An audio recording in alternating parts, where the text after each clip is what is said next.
দেখছেন নক্ষত্র, সবার আগে সবার পাশে। ফিরে এলাম বিরতির পর।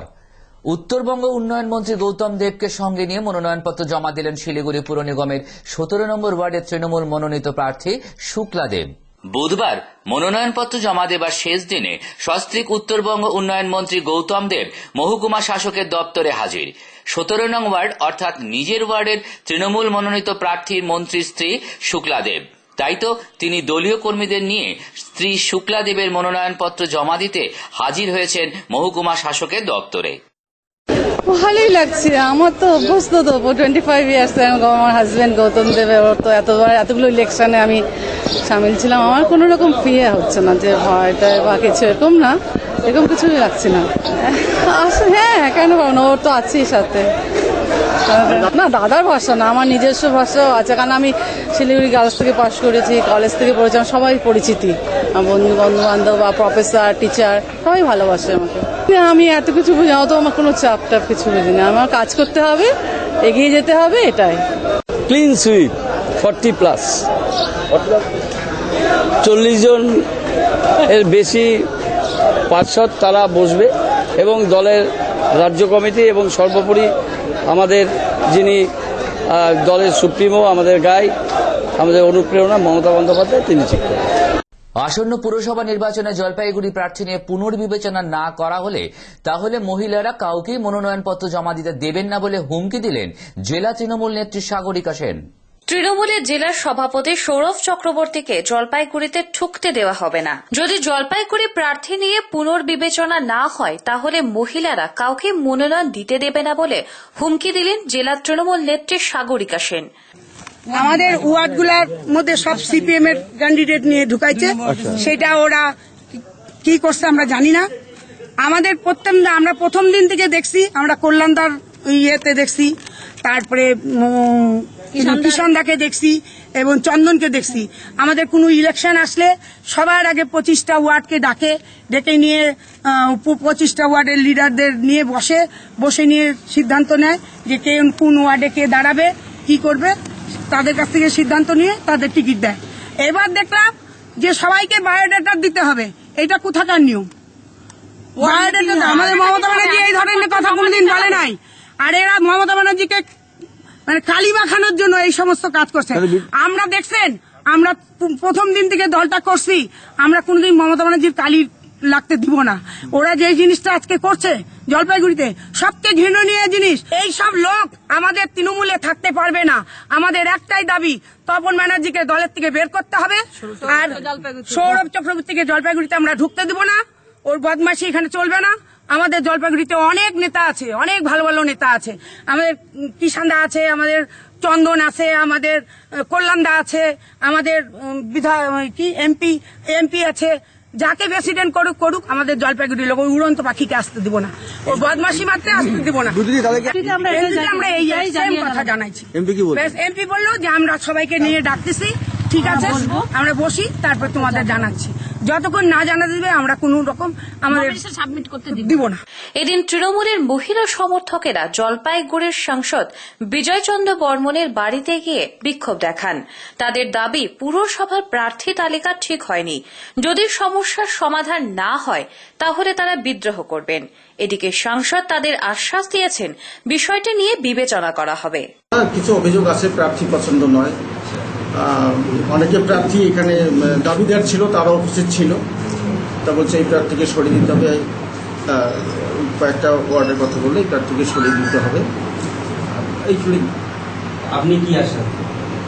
আমি ওই যে আমার তো এই বিষয়ে সাংগঠনিক ওই পরিবর্তন করার তো ক্ষমতা তো আমার নাই, যেহেতু এটা আমাদের রাজ্য কমিটির, তাছাড়া আমাদের একটা কোর কমিটি আছে, সেখানে সিদ্ধান্ত হয়েছে, রাজ্য কমিটির সিদ্ধান্ত, সেটা আমি একা কি করি সেটা পরিবর্তন করবো, এটা আলোচনা ছাড়া হবে না। আমি বলছি এইভাবে ঝগড়া করতে কিছু হয় না, আমরা স্বাভাবিকভাবেই একটা আলোচনার টেবিলে না বসলে এগুলো হবে, এটাকেই বলেছি। জেলা সভাপতির প্রতিও দেখলাম বেশ খুব সেটা সৌরভ চক্রবর্তী ভালো বলতে পারবে, বা কেন সৌরভবাবুর সঙ্গে ওদের এতটা ইয়ে হয়েছে সেটা তো এইভাবে বলা যাবে না। এখন নমিনেশন একটা করে সিট, অনেক দাবিদার থাকতেই পারে। সেখানে একটা স্কোপ নিয়ে আমাদের কমিটি একটা এখানে কোর কমিটি আছে, তারা বসে আলোচনা করে সিদ্ধান্ত নিয়েছে। সেইটা আবার অনেক ক্ষেত্রে একজনের জায়গায় দুজনেরও নাম ছিল। আমরা রাজ্যে পাঠিয়েছিলাম রাজ্য সভাপতির কাছে, সেখানে তারা বসে যা স্থির করে দিয়েছে সেটাই এখানে ডিক্লেয়ার করা হচ্ছে। আচ্ছা, আরেকটা বিষয় আপনাকে ওরা কোনো হেনস্থা করেছে নাকি? না না, একটু আসছে, কথাবার্তা হচ্ছিল, উত্তেজিত করেছে, এটা কিছু তাতে কিছু না, এটা আমরা ভাই বোনের মতোই বলে মনে হয়। পুর নিগম নির্বাচনের মনোনয়নপত্র জমা দেবার দ্বিতীয় দিনে প্রায় শান্তিপূর্ণভাবে শেষ হলো।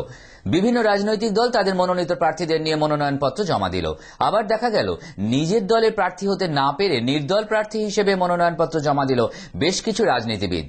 মঙ্গলবার শিলিগুড়ি পুর নিগম নির্বাচনের মনোনয়নপত্র জমা দেবার দ্বিতীয় দিন প্রায় শান্তিপূর্ণভাবে সম্পন্ন হল।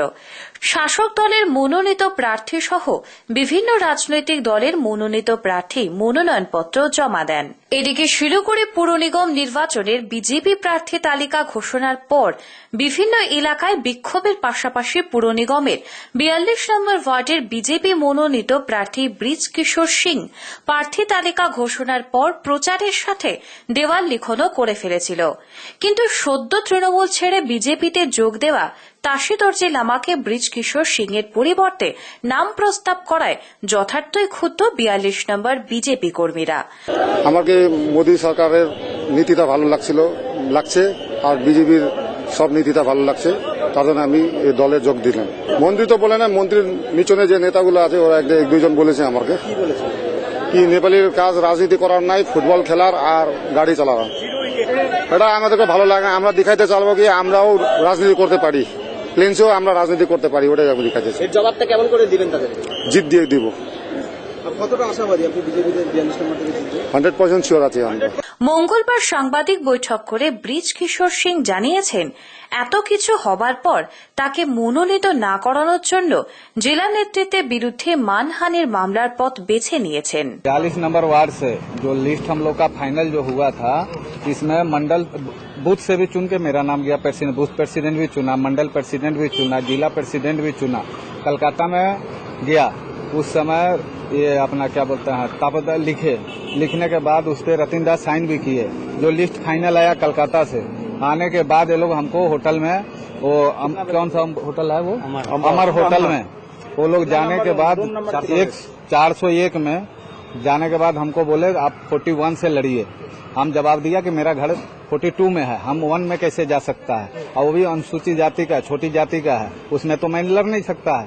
उसके बाद वो लोग बोले कि भैया तब तुम्हारा जितना खर्चा लगेगा इतना दबाव डाले, तुमको जितना लगेगा ऐसे सवालिया जी देंगे, हम देंगे, ये बोले विश्वराय चौधरी जी। ओम प्रकाश जी भी थे वहाँ पे, लेकिन हमने इस बात को नहीं माना तो चुप लगा गए, बोले ठीक है तुम जाओ।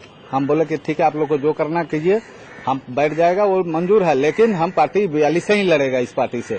उसके बाद हमारे जाने के बाद 12 घंटा के अंदर में इस वहाँ पे चेंजिंग हुआ। ये अपना वो लोग क्या किए कि चेंज करके तासी दर्जी लम्मा को दे दिए।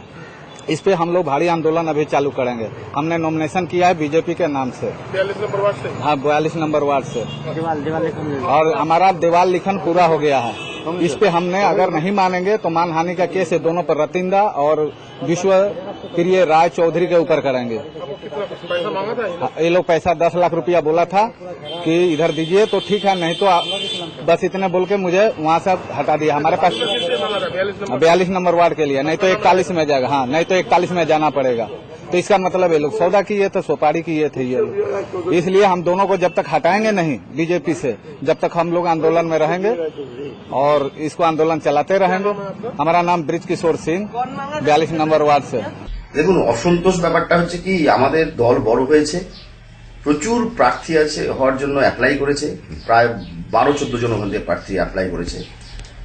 ওই ওয়ার্ডটা বিজেপি জিতবে, ওরা আমাকেও বলেছিল দাঁড়ানোর কথা। আমি দাঁড়াতে পারছি না, কারণ ঘটনা হচ্ছে আমি সমস্ত ওয়ার্ডে প্রচারে অংশগ্রহণ করব। তো আমরা ওখান থেকে বেস্ট পসিবল একজনকে বেছে নিয়েছি ওদের মধ্যে। তো বেস্ট পসিবলকে বেছে নিয়ে আমাদের সিদ্ধান্ত অনুযায়ী এগোচ্ছি। যারা পায়নি তারা একটু অভিযোগ করছে। এর মধ্যে বিরোধী দলগুলো, বিশেষ করে মানে আমাদের প্রতিপক্ষ, এরাও কিছু মদত দিচ্ছে, এরাও উস্কানি দিয়ে এদেরকে আরো উত্তেজিত করে দিচ্ছে।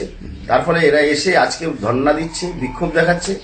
এবং আমরা আশা করি যে এই ব্যাপারটা সুস্থভাবেই সমাধান হয়ে যাবে, এর কোনো রকম অপ্রীতিকর ঘটনা ঘটবে না। অন্যদিকে শিলিগুড়ি পুর নিগমের 6 নম্বর ওয়ার্ডের মোহাম্মদ আলম দীর্ঘদিন তৃণমূলের সমর্থক ছিলেন।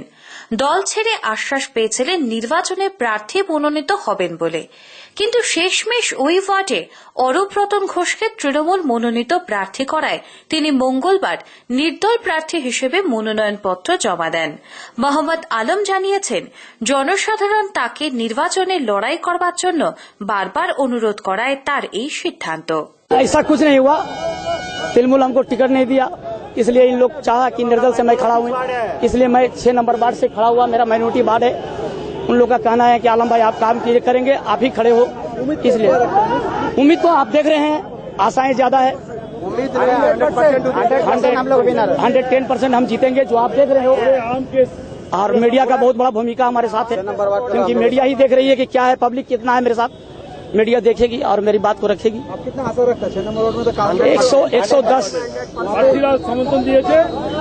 আমাদের শুনে না, আমরা অ্যাকচুয়ালি সব সমুদায়ের লোক, আমরা সমুদায় আমাদেরকে সাপোর্ট করেছে। আপনি দেখেন এখানে সব আছে, আপনি সবকে স্টেটমেন্ট নিতে পারেন। আপনি ওখানে তো অশোক বচা পুরমন্ত্রীর প্রার্থী হয়েছে, সেখানে দেখুন ওনার জায়গা উনি আছেন, আমার জায়গা আমি আছি। ওনার সাথে আমার কোনো মতভেদ নাই। উনি নিজে কাজ করবেন, আমি নিজে কাজ করব। কতটা আশাবাদী আপনি 6 নম্বর ওয়ার্ডে? 110% আমার আশা আছে, আমার লোক আছে। উত্তর দিনাজপুর জেলার কালিয়াগঞ্জ পৌরসভার নির্বাচনকে কেন্দ্র করে মনোনয়নপত্র জমা দিল বিজেপির পক্ষ থেকে। কালিয়াগঞ্জ পৌরসভার 17টি ওয়ার্ডের মধ্যে বিজেপি 17টি ওয়ার্ডেই তাদের প্রার্থীদের মনোনয়নপত্র জমা দেয়। সেই উপলক্ষে বিজেপি দলের পক্ষ থেকে একটি মিছিল করে কালিয়াগঞ্জ সমষ্টি উন্নয়ন দপ্তরের কর্মী ও সমর্থকদের নিয়ে এসে তারা মনোনয়নপত্র জমা দেয়। কঠোর পুলিশের নিরাপত্তার মধ্যে এই মনোনয়নপত্র পেশ করে তারা। আগামী 25 মার্চ মনোনয়নপত্র জমা দেওয়ার শেষ দিন, তাই সবকটি রাজনৈতিক দল তাদের মনোনয়নপত্র জমা দিলেও তৃণমূল কংগ্রেস এখনো মাত্র 2টি ওয়ার্ডে তাদের মনোনয়নপত্র দাখিল করে। বিজেপির দাবি 1994 সালে নির্বাচনে যে ধরনের ঘটনা ঘটেছিল তা পুনর্বিন্যাস হবে কালিয়াগঞ্জ পৌর নির্বাচনে বলে জানান বিজেপি নেতা অমিত দেবগুপ্ত। সভা দুর্নীতিতে এখন ভরে গেছে, পরিবারতন্ত্র চলছে। তার মধ্যে হচ্ছে আমরা এখন যেহেতু আমি বিজেপিতে এসেছি, বিজেপির থেকে সেন্ট্রালে বিজেপি আছে, আমার নিজের এলাকার জন্য আলাদাভাবে উন্নয়নের জন্য আরো কিছু আনতে পারবো। কংগ্রেস ভোট এসে এখানে করবেটা কি? স্টেট গভর্নমেন্ট দিবে না, সেন্ট্রাল গভর্নমেন্ট দিবে না, যত সামান্য যেটুকু আসার আমি বাড়তি কিছু আদায় করে আনার জন্য, এলাকার উন্নয়নের জন্য আমি এবার ঠিক 1994 সালের মতন ঘটনা ঘটতে যাচ্ছে। লোক সামনে আসছে না, কিন্তু ভিতরে যা চলছে 1994 মতন, যেরকম বামের সময় হয়েছিল। বামের চটিতে লোক বেশি, কংগ্রেসের চটিতে লোক ছিল না। এইবার সেই ঘটনাই ঘটতে চলছে, পুনরাবৃত্তি এবার ঘটনা। ফের সময় একটা বিজ্ঞাপন বিরতির, ফিরে আসছি বিরতির পর। ততক্ষণ সঙ্গে থাকুন নক্ষত্র নিউজ। আপনারা দেখছেন নক্ষত্র, সবার আগে সবার পাশে।